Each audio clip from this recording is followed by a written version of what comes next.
the empire boom becomes this very pervasive kind of theme after the end of the Cold War. And one of the really interesting questions is why it is that the empire boom begins in the 1990s, and then also what sustains it for really 3 decades, because we're still in the middle of the empire boom. It's a boom that continues. So first, let me just define, what am I saying? What is the empire boom? It's this very powerful trend in Japanese history writing, both in Japanese, so in Japan, but also in English.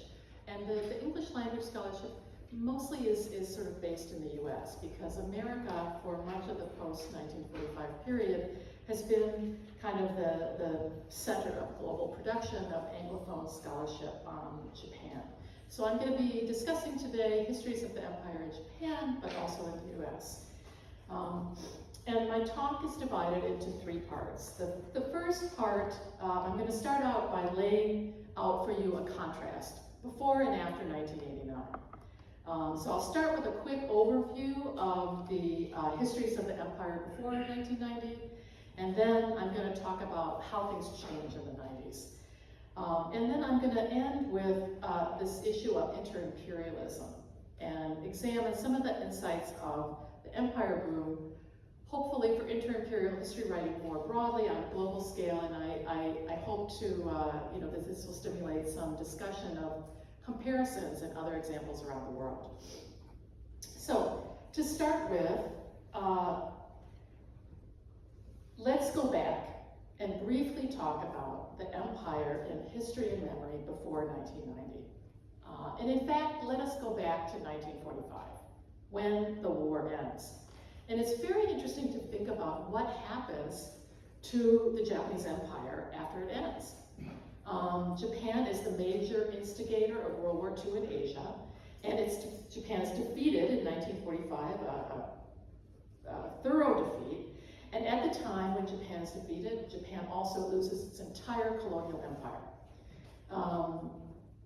Japan is occupied by the United States, and after the end of the occupation in 1952, becomes an American ally in the Cold War in Asia.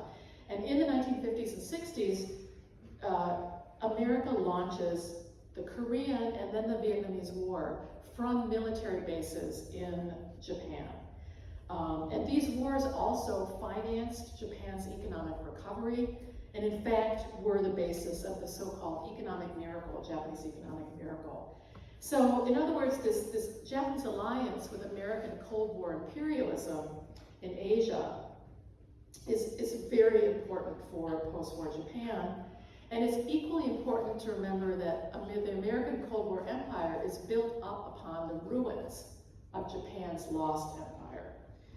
So all of this political and military relationship in the early Cold War profoundly shapes the way that American and Japanese intellectuals and historians think about the relationship of the Japanese empire to the present day. So in the United States, we have a trans-war generation of American scholars who participated in the occupation of Japan. They were part of that, and they were very invested in the idea of a new Japan. They were invested in the idea of a Japan that had been democratized and demilitarized, a Japan that was transformed from an enemy into an ally. And they wrote some of the first sort of histories of Japan in the United States. And in particular, they produced this very influential series of studies of Japanese modernization that really kick off Japan studies in America. And the take-home message of this series on the modernization of Japan was that Japan offered a model for third world developmentalism. Japan was a success story of economic modernization, of political democratization, and of social progress. And these studies, this foundational scholarship on Japan, what's interesting about it is that empire was not in it. There was no colonialism. The history of colonialism was not part of the history of Japan that was written in the United States in the 50s and 60s. This was a story of modernization without colonies. Now, over in Japan, there's a slightly different story. The intellectual, this is also a story of trans-war intellectuals who had suffered, these intellectuals had suffered through the war, they had participated in it in several respects, and they had lived through a war that ended with the atomic bomb, with a devastating defeat, and with occupation and incorporation into the American Empire. And so these Japanese historians, their commitment to writing history was, history has to serve the purpose of never again. We are never going to repeat the mistakes of our past. We are going to prevent the reoccurrence of a disastrous war. And so their history is devoted to litigating the causes of the war and assigning blame. And for Japanese intellectuals, the main culprits are the wartime leadership and the military. And they have this, so there's a very strong anti-militarism that's expressed in this history, but it's interesting, the anti-militarism is expressed through a sense of suffering and victimization, and really showing how ordinary people suffered under militarism and fascism. And they did not cast the Japanese people in the role as perpetrators, but they thought of them as victims of military leadership, victims of militarism. And that this was in a way something that ordinary people had in common with other Asians. And when they thought about and critiqued imperialism in their mind, it was American imperialism. And Japan is also a victim of American imperialism. So the result is the empire also vanishes from their histories. So both America and Japan disappear the empire in the 50s and 60s. So the big change happens, this begins to change in the 70s. And in both Japan and the United States in the 70s and 80s, we see a discovery on a pretty small scale of the Japanese empire. And the backdrop to this is a new geopolitics in Asia. The real transformation of the Cold War structure in Asia. The end of the Vietnam War ends, so America withdraws from Southeast Asia. There's basically the end of sort of Japanese client state, the real disproportionate and uneven kind of relationship between Japan and the US ends, it equals out. So Japan is no longer strictly just a client. And then there's the opening to China, the end of Chinese containment. So all of this happens in the 1970s, and this shakeup in Asian geopolitics provides the conditions for a reevaluation of Japanese history in Japan. And Japan's relationship with Asia is no longer just sort of triangulated or mediated through the United States. Japanese intellectuals begin to engage quite directly with Asia. And this starts with China, which is always the biggest and most important sort of part of Asia for Japan.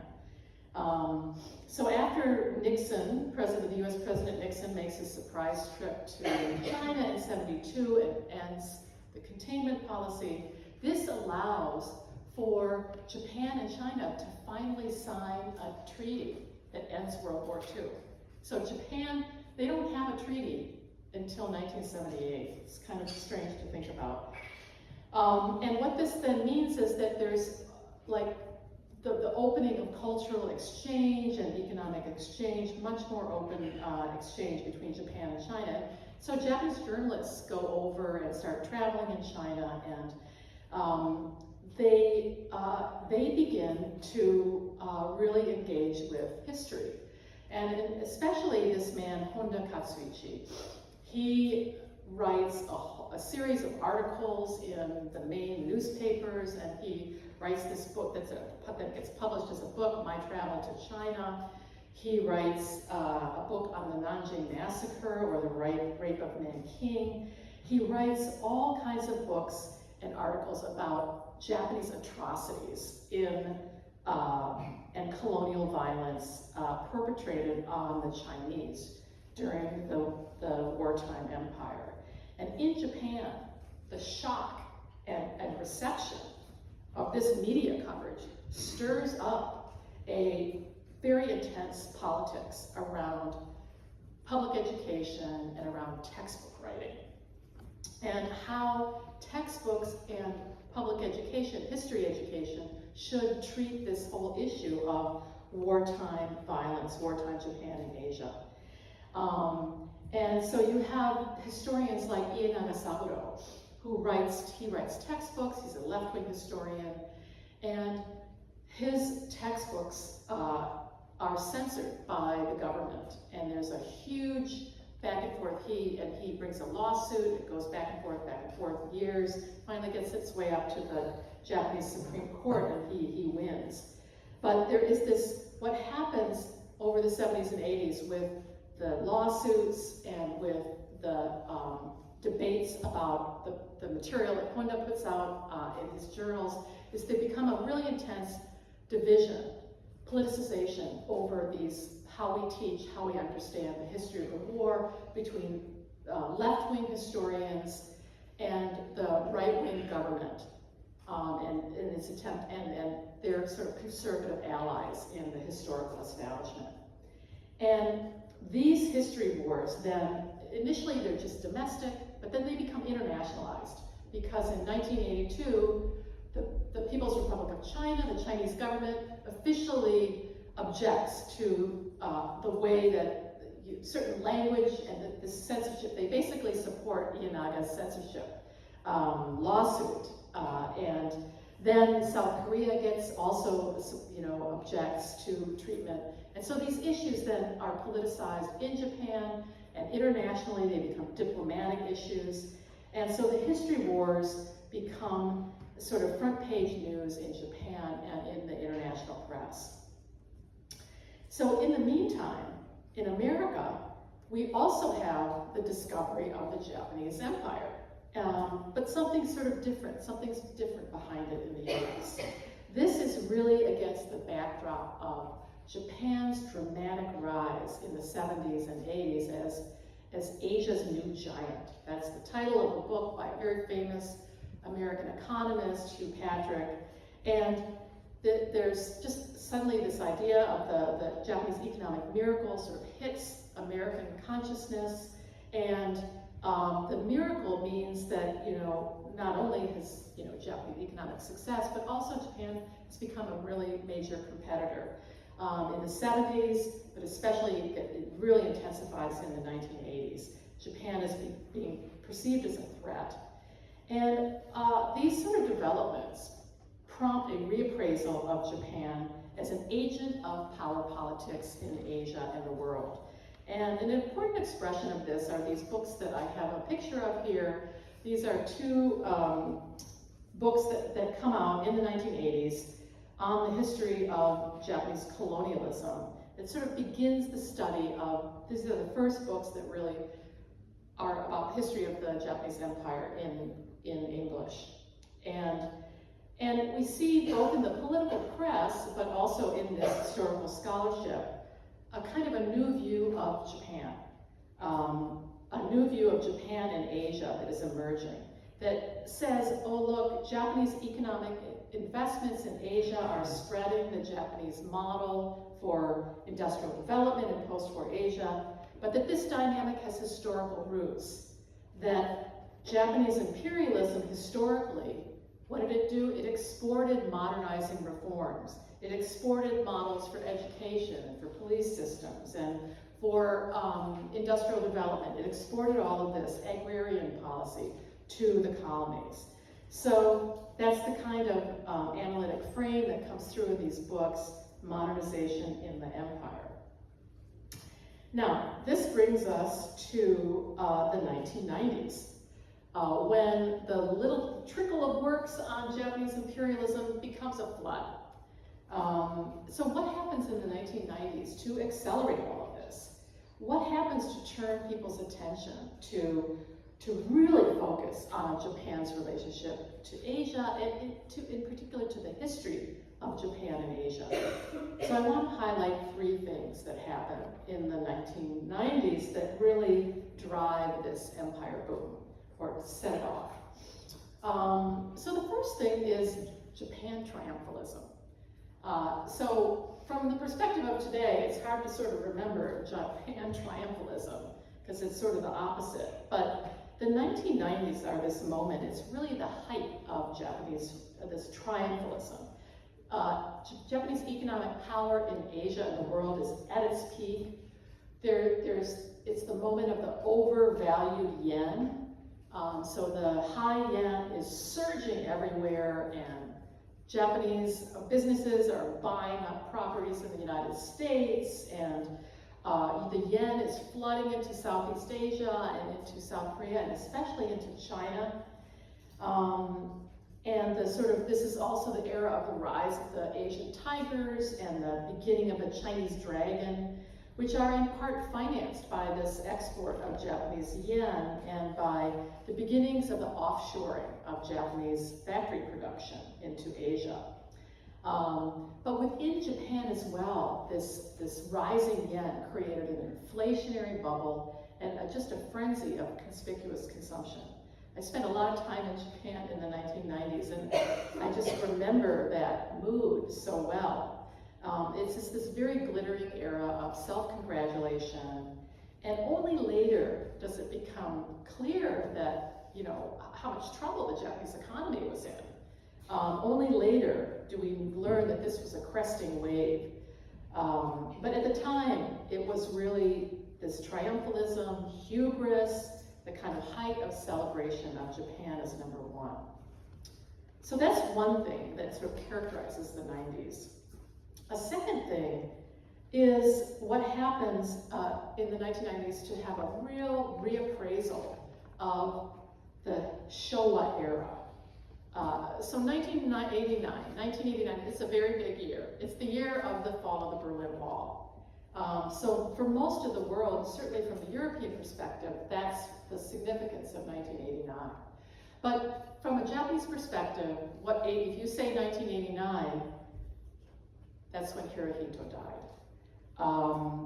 And Emperor Hirohito reigned from 1926 to 1989, and the name of the reign era, the chronologies in Japan always go by reign names. And it's kind of like in Britain, where they go by reign names. So in Japan, it's a reign name, and this is the Showa era, the era of Hirohito's rule. And what's really interesting about the Showa era and Hirohito's reign is that while he lived, we always divided it in 1945. And so there was Showa pre-war and Showa post-war. And every history book or whatever you look at, it's always Showa pre-war, Showa post-war. It's cut in two.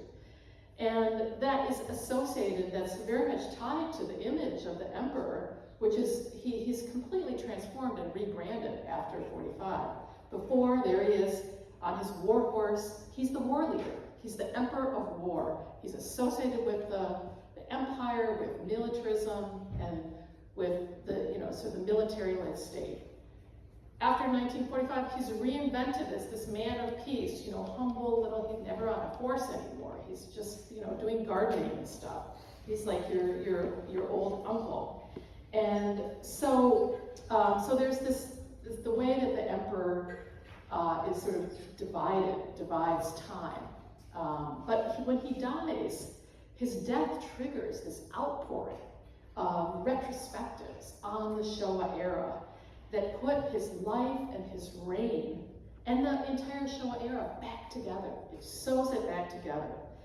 And people start looking at continuities between wartime and post-war Japan. And this flood of retrospectives and reminiscences that are touched off by his death coincide with the 50th anniversary of the end of World War II in 1995, which again, I'm sure there was a lot of commemoration in Europe as well. But in Japan, it becomes the moment for another surge of commemorations in museum exhibits, in academic conferences, film, television, other sites of popular culture. So really the 1990s are this kind of extended moment of the production of memory in commemoration in both popular and public culture. So that's the second feature of the 90s that relates to this touching off the empire boom. And then the third thing that I want to talk about is identity politics. Asian identity politics in both America and Japan. And this is also very interesting, that we have a kind of, in both places, a rise in activism among diaspora communities. And in the United States, Chinese Americans turn their shared history of victimization by Japan into a way of thinking about Chinese identity. And one very powerful expression of this is a book that was published in 1997 by a journalist named Iris Chang, very, very well-known, renowned Chinese-American journalist, on the rape of Nanking, which she subtitles The Forgotten Holocaust of World War II. And this book made a huge splash, and it brought Iris Chang enormous attention, and she was on the speaker circuit for 2 years, it seemed like. She traveled all over Asia to talk about her book. She went to China, she went to Japan. And the publicity surrounding this idea of the Asian Holocaust, I think, really helped Chinese Americans discover this history of Japanese aggression and mobilize it as part of their own identity politics. So that's happening in the US, but in the meantime, in Japan as well, there is a new identity politics happening among Asians in Japan, and particularly the community known as the Korean Japanese, or the Zainichi, who become very vocal and politically active around civil rights issues. So let me just pause and tell you a little bit about this community if you're not familiar with them. So the Zainichi, or the Korean Japanese, were people that migrated to Japan during the colonial period between between 1910 and 1945.